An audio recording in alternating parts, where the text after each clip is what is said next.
Salut à toutes et à tous. Aujourd'hui je vous retrouve pour répondre à certaines de vos questions comme vous l'aurez vu au titre qui sont en rapport avec le métier d'enseignante. Bien évidemment ce sont des réponses qui n'engagent que moi, je ne pense toutefois pas avoir un avis très minoritaire ou très marginal dans la communauté des profs. Je vous ai demandé sur Instagram en fait si vous étiez intéressé par une question-réponse et waouh, j'ai eu énormément de questions donc on va y aller. Devant les questions que j'ai reçues, je me suis rendu compte qu'il y avait deux catégories qui revenaient beaucoup et qui en fait nécessiteraient et bénéficieraient d'être des vidéos à part entière. Donc j'ai un truc dans l'œil, super, pile au moment où on commence à filmer. Donc la première catégorie, ce sera sur l'UPE2A. Je vais quand même en parler très brièvement, mais en fait je pense que je vais vous proposer une nouvelle vidéo dans pas très longtemps qui se concentrera uniquement sur l'UPE2A avec mon humble expérience et mes humbles opinions bien évidemment. Et la deuxième vidéo qui sera une vidéo consacrée à un sujet bien précis, ce sera sur le CAPES et l'agrégation. Parce que j'ai reçu beaucoup de commentaires et de questions sur est-ce que tu as des conseils pour l'agrég, est-ce que tu as des conseils pour le CAPES, c'est mieux le CAPES ou c'est mieux l'agrég, c'est quoi la différence entre le CAFEP et le CAPES. Beaucoup de choses. Maintenant, pour préciser quand même, j'ai reçu plusieurs questions me demandant si j'étais encore prof. Oui, je suis toujours prof. De toute manière, et ça on pourrait en reparler, hein, il est assez difficile une fois qu'on est prof de passer à autre chose pour plein de raisons différentes. Premièrement parce que on n'a pas toujours des diplômes et des expériences qui sont valorisées et valorisables en fait dans le domaine professionnel et qui nous permettraient de nous réinsérer, surtout quand on travaille dans le domaine des humanités. Deuxièmement parce que en fait il n'est pas si facile que ça de quitter l'éducation nationale. Et troisièmement c'est un métier qui étant quand même mal payé ne permet pas non plus de mettre de l'argent de côté pour pouvoir après se lancer dans une autre aventure professionnelle et avoir un petit temps de battement. C'est aussi un métier où en fait la rupture conventionnelle n'existe pas, donc voilà, beaucoup de choses qui font que c'est pas facile de se lancer dans autre chose. À titre personnel, j'ai pas du tout envie de me lancer dans autre chose pour le moment. Je suis donc toujours prof, oui, mais je ne suis plus prof de lettres modernes en classe dite classique. Je suis prof de FLE ou FLE selon comment vous le prononcez, moi je dis FLE, en UPE2A et ça va être, c'est la fin de ma deuxième année dans cette classe d'UPE2A, sachant qu'avant j'ai enseigné pendant 3 ans. 4 ans, je sais plus, en classe ordinaire, collège-lycée, en lettres modernes. Donc quel âge ont mes élèves? Mes élèves sont de grands adolescents, je travaille avec des jeunes qui ont entre 16 et 18 ans. Voilà, mais j'ai balayé la 4e à la première et dans mon expérience pré-éducation nationale, j'ai enseigné à des adultes, même 50, 60 ans, etc. Si je pouvais changer de métier, est-ce que je le ferais? Je viens de répondre à la question. Effectivement, il y a une autre question qui revient très souvent, et j'ai déjà répondu à cette question dans une autre vidéo il me semble, c'est est-ce que je me vois être prof toute ma vie?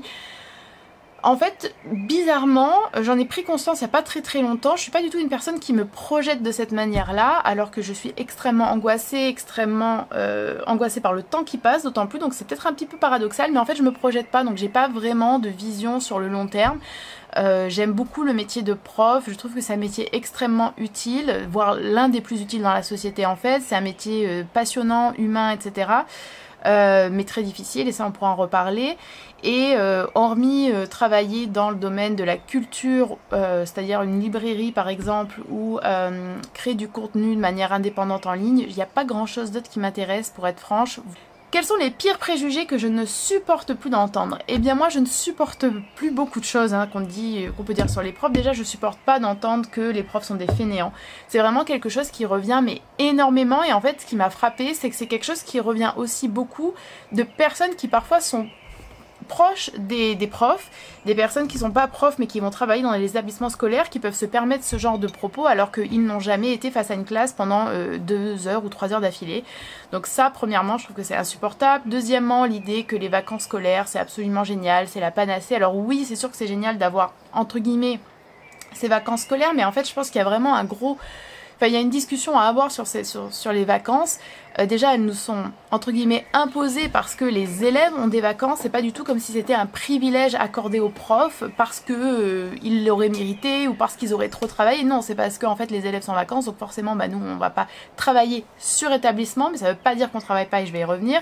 Ensuite, je suis pas sûre que ce soit non plus absolument incroyable d'avoir toujours les mêmes vacances que les élèves, de ne jamais pouvoir choisir ses vacances, c'est-à-dire que oui, on a quand même plus de semaines de vacances.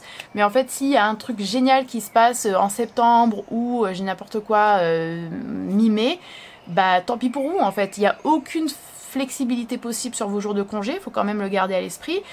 Ensuite, troisièmement, les vacances ne sont pas des vacances, enfin je veux dire très franchement, à part les vacances d'été où effectivement là on peut quand même décrocher et avoir des vacances, les autres vacances ne sont pas des vacances. C'est faux, c'est absolument faux. Vous passez votre temps en fait à faire des corrections de copies qui peuvent être très très longues, surtout si vous êtes dans des matières telles que le français. Bien évidemment les profs de maths et les profs de sport n'ont pas ce problème. Vous passez du temps à préparer les conseils de classe, à remplir les appréciations sur les bulletins, sachant que ça peut paraître dérisoire, mais en fait ça l'est pas du tout, parce que si vous avez 4 ou 5 voire plus de classes, il faut remplir les bulletins pour les 30 voire plus de 30 élèves qu'il y a dans chaque classe. On vous demande de varier bien évidemment les appréciations, il ne faut pas faire du copier-coller. Si vous êtes prof P, vous avez tout le conseil à préparer. Pour une prime qui est absolument dérisoire sur l'année, vous avez tous les rendez-vous et les appels parents, blablabla, qui vous lâchent jamais la grappe. Et ensuite, vous avez aussi tous les cours à remanier en fait. Vous voyez qu'une séquence n'a pas bien fonctionné, vous voyez que vous avez pris du retard sur une séquence précédente, que des notions abordées, qui doivent être abordées n'ont pas pu être abordées, tout ça doit être fait pendant les vacances. Donc en réalité, vous n'avez pas toutes ces vacances-là. Ça c'est vraiment un leurre et j'aimerais que beaucoup de gens qui regardent cette vidéo le comprennent bien, c'est absolument faux. Quand vous corrigez par exemple un brevet blanc ou un bac blanc ou des dissertes ou des commentaires en français, que vous avez allez, entre 20 et 30 élèves, parce qu'admettons qu'en première ils sont un petit peu moins nombreux, mais en seconde ils sont 30, enfin plus de 30, c'est énorme le temps de correction en fait. Je peux vous assurer que vos vacances passent très très vite. Donc ça, plus les appréciations qui tombent toujours bien à ces moments-là, plus les autres corrections X ou Y, plus revoir, repréparer, remanier les cours, plus il faut toujours aussi lire les livres qu'on doit préparer pour les élèves, faire les corpus, etc. Blablabla. Bref, voilà, parce qu'on est peu à utiliser finalement des manuels, il me semble, en tout cas en prof de lettres. Et la fatigue physique et morale qui est énorme je pense que peu de gens se rendent compte de cette fatigue morale et de cette fatigue physique qui est elle aussi, qui est induite par la fatigue morale et psychologique, mais être face à des personnes de 8h à 16h30, c'est épuisant. Vous n'êtes pas en 1 à 1, vous êtes face à 30 personnes qui sont non seulement dans la sollicitation, mais que vous devez aussi surveiller. Vous devez animer, surveiller, guider, conseiller, individuellement et le groupe. Il y a une double finalement dynamique à avoir, c'est épuisant. Vous n'avez pas le droit d'avoir un jour où vous êtes un peu fatigué, vous avez mal dormi, vous avez un problème perso, vous avez envie d'aller travailler, enfin vous allez travailler mais vous avez envie juste d'être devant votre ordi ou sur votre chantier ou en train de faire, j'en sais rien, votre artisanat, et ce jour-là, voilà, pas de contact client, ce jour-là on fait pas de grandes discussions et de blablabla avec les collègues, ça n'existe pas en fait. Quand vous êtes prof tous les jours, vous devez être calme, patient, disponible, bienveillant et avoir cette énergie à donner aux autres. C'est pas le seul métier, hein. Je pense aux infirmières, je pense aux aides soignantes, je pense aux auxiliaires de vie, je pense aux AESH, enfin à beaucoup de gens qui travaillent en fait avec les gens, c'est épuisant. Un préjugé ou un cliché que j'aime vraiment pas et qui est surtout celui-ci dirigé contre les profs de français, c'est que en gros ils doivent faire aimer, ils doivent donner goût à la lecture, ils doivent leur mission c'est de faire aimer la lecture aux jeunes, et que c'est un peu leur faute si les jeunes lisent pas parce qu'ils leur proposent des classiques ennuyeux, parce qu'ils savent pas s'adapter, etc. Ça c'est vraiment quelque chose que je déteste, mais sujet un peu niche, on en reparlerait. On en reparlera peut-être si ça vous intéresse. Est-ce que j'ai des conseils pour la gestion de classe? Ça aussi finalement c'est une question qui est revenue énormément et qui pourrait elle aussi faire l'objet d'une vidéo, mais où ce serait intéressant de compiler vos conseils, donc je vous enjoins à poster en commentaire. Alors moi je n'ai jamais eu de problème de discipline avec mes classes, si ce n'est une classe de première, et pour des raisons qui très franchement n'étaient pas des raisons qui étaient imputables à mon comportement, il me semble. Après on a des problèmes ponctuels et parfois c'est notre faute. Par exemple, je sais que la semaine dernière j'étais vraiment fatiguée, j'étais fébrile, j'avais moins de patience et la manière dont j'ai répondu aux élèves a fait que ça a pu créer aussi une agitation. Par exemple, quand vous êtes un petit peu moins à l'aise sur un sujet, les jeunes peuvent le ressentir assez facilement et se dissiper, etc. Quand vous avez pas pris en compte finalement les échecs, entre guillemets, hein, d'une séance précédente et vous restez sur la même ligne à vous dire non, cet exercice, il faut qu'il soit fait comme ça doit durer tant de temps, eh bien vous voyez que les jeunes décrochent, que ça fait... Et quand les jeunes décrochent, en fait, ça fait de l'agitation et ça peut créer des problèmes, entre guillemets, de gestion de classe. Mais sinon, moi, je pense qu'il est important d'avoir des règles très très claires qui sont énoncées en début d'année, qui sont réénoncées au fur et à mesure de l'année. De pas hésiter à être strict. Moi, je suis stricte quand il le faut, c'est-à-dire que le manque de respect n'a pas sa place dans mes cours. Un travail non fait, c'est un travail non fait. Une notion non comprise, non apprise, c'est une notion non apprise, non comprise. Et je crois que ce qui est très important, c'est d'arriver à avoir cette sorte de mouvement très flexible et très fluide avec les élèves. C'est-à-dire qu'il y a des moments où les élèves vont être dissipés et c'est normal. Et en fait, il faut l'accepter, je pense, pour que les prochains cours se passent bien. C'est-à-dire que quand vous avez vos élèves, je dis n'importe quoi, de 15h à 16h30 et que vous êtes le cours de français, vous êtes le cours d'histoire géo et qu'ils sortent de sport ou qu'ils ont eu une journée hyper longue et qu'en plus, imaginons, ça tombe le vendredi ou le jeudi, comment voulez-vous que vos élèves ne soient pas dissipés en fait? Même vous en avez marre, même vous voulez rentrer chez vous. Donc ces cours-là, en fait, moi je trouve que c'est toujours bien par exemple de partir de, voilà, vous aussi vous en avez marre, j'en ai marre, on va faire quelque chose qui soit quand même utile mais qui soit un petit peu plus doux. Les élèves ont aussi parfois besoin de discuter, de faire un petit tour hors du cours, il faut le laisser, ça permet de se détendre, d'aborder certains sujets, de leur permettre de sortir ce qu'ils ont envie de sortir, puis après on revient au cours. D'adapter aussi nos manières de travailler, c'est-à-dire que moi je me souviens qu'avec une classe de seconde, lorsque, je l'ai fait aussi en troisième, lorsqu'ils devaient rédiger des parties de commentaires composés, ce qui est quand même long, fastidieux, ce qui peut vite se transformer en je chuchote, blablabla, je regarde mon téléphone en scred, je fais autre chose, je fais mes devoirs de maths pendant machin, mais madame à quoi ça sert? Bon, en fait tu définis un temps bien précis, je pense que aussi la question du temps c'est hyper important pour gérer les élèves. Et moi je les laissais travailler par exemple avec de la musique et en fait là ils sont dans leur bulle, ils parlent pas, ils pensent, et c'est vrai qu'on fait un pas vers eux donc ils font un pas vers nous. Après j'ai bien conscience que voilà, moi tout ce que je vous propose là ce sont des solutions qui marchent avec des élèves qui restent dans un respect à l'autre. Je ne travaille pas dans des établissements difficiles et je serais bien en peine de donner des conseils et surtout de faire des reproches à qui que ce soit à ce niveau là. Combien de temps on prend pour préparer une heure de cours? Ça c'est une question à laquelle je peux pas trop répondre parce qu'en fait ça dépend énormément déjà de la discipline, ça dépend du niveau, ça dépend de ce que vous voulez faire. J'allais remonter mes lunettes mais j'en ai pas. Ce que vous voulez faire pendant cette heure de cours. Une heure de grammaire par exemple, en général c'est beaucoup moins difficile à préparer qu'une heure d'analyse de texte, c'est beaucoup moins difficile à préparer qu'une heure où il va y avoir une multiplicité des tâches et des registres d'apprentissage on va dire. C'est plus difficile qu'une séance qui va durer 2 heures, donc je peux pas trop répondre à ça, mais ce que je peux te dire en tout cas c'est que ça peut prendre vraiment longtemps parce qu'il faut déjà trouver la bonne idée, il faut bien agencer, il faut trouver le matériel, on peut utiliser du matériel authentique ou du matériel qui a déjà été produit par des ingénieurs pédagogiques, enfin par les profs qui font les manuels etc. Donc ça peut vraiment varier mais ça peut prendre très longtemps, on peut facilement être à 3 ou 4 heures pour une préparation d'une heure de cours, ça c'est sûr. Tant que un gros reproche que je ferais c'est que moi j'ai eu la chance de faire un master de recherche lettres et un master de didactique du français langue étrangère et qu'ensuite j'ai enseigné dans une école privée pour expats où on nous demandait de mettre en ligne des fiches pédagogiques. Et les fiches pédagogiques c'était en fait le déroulé de toutes nos séances minute par minute. Et ça peut sembler très rébarbatif et très... enfin on peut avoir l'impression d'être contrôlé mais ça a été un exercice génialissime.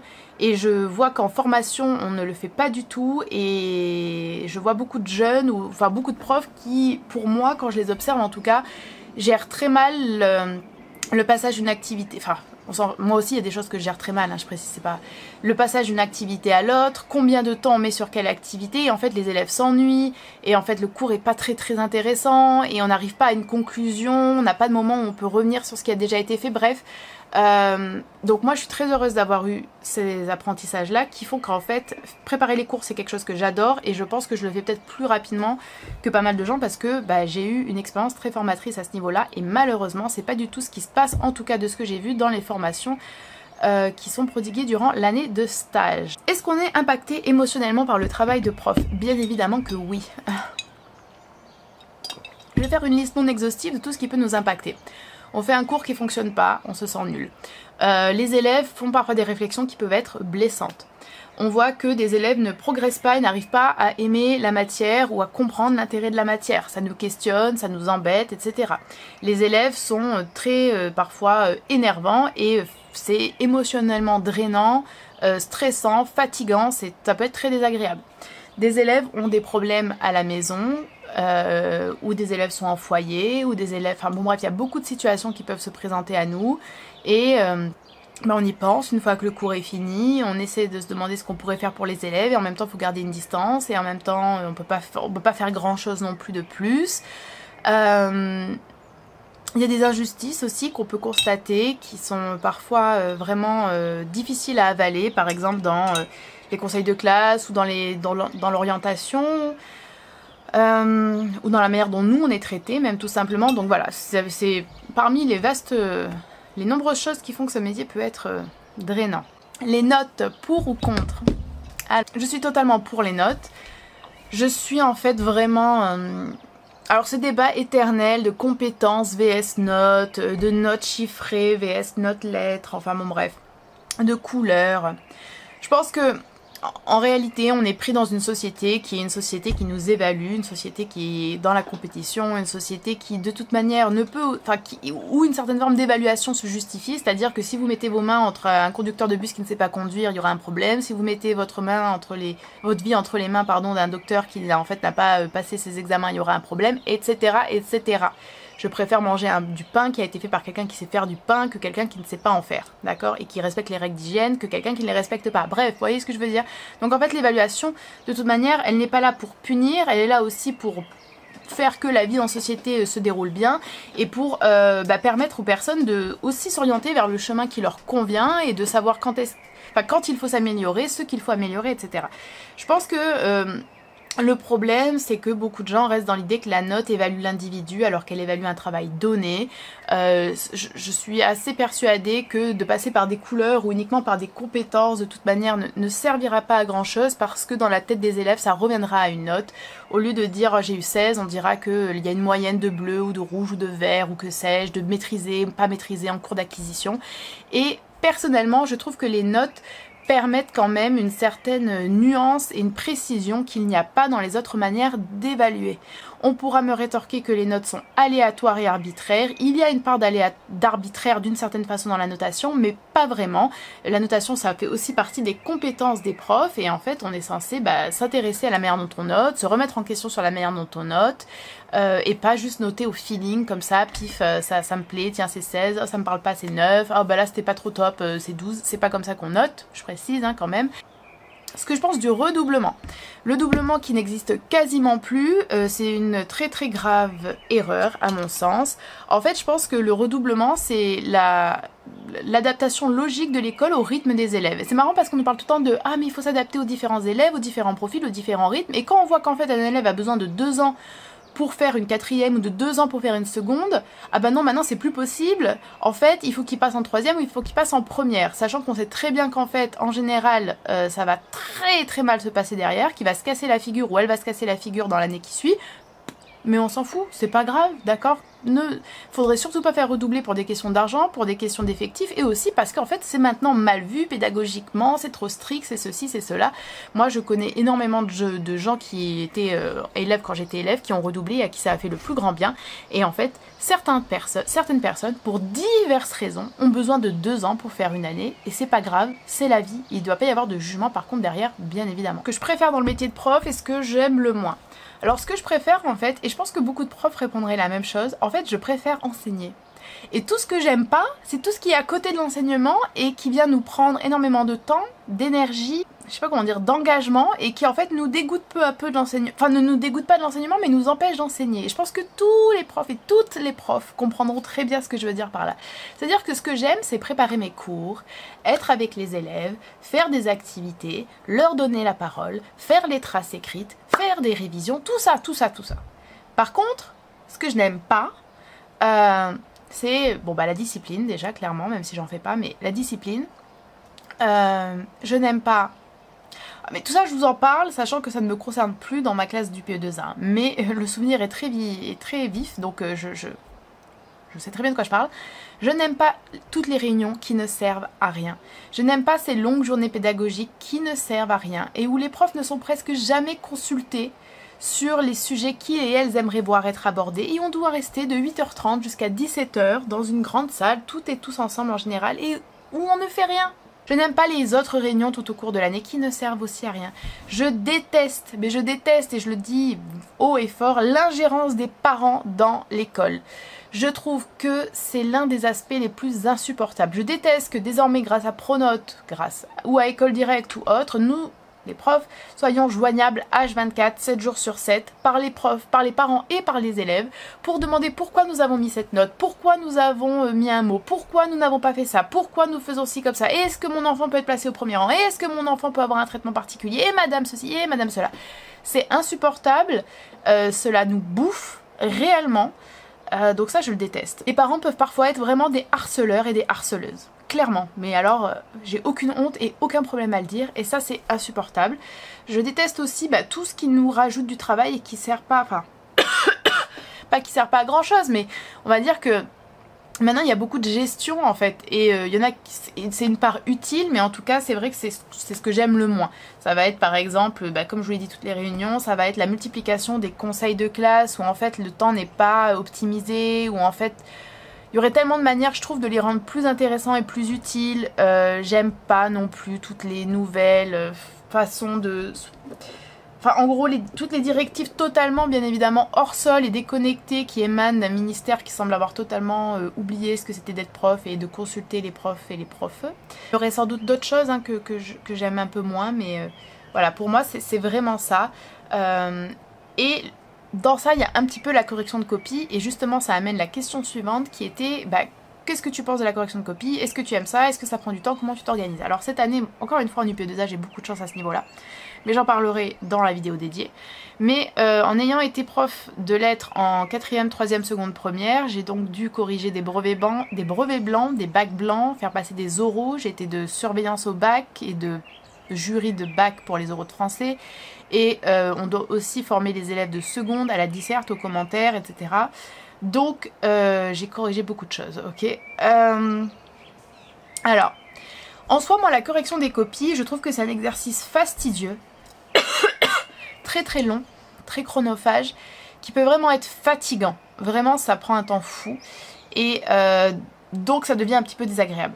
Si c'était moins, s'il y en avait moins, si c'était mieux pensé, etc., j'ai pas de problème avec en soi la correction de copie, je trouve que c'est un exercice intéressant. Maintenant, le problème est le suivant.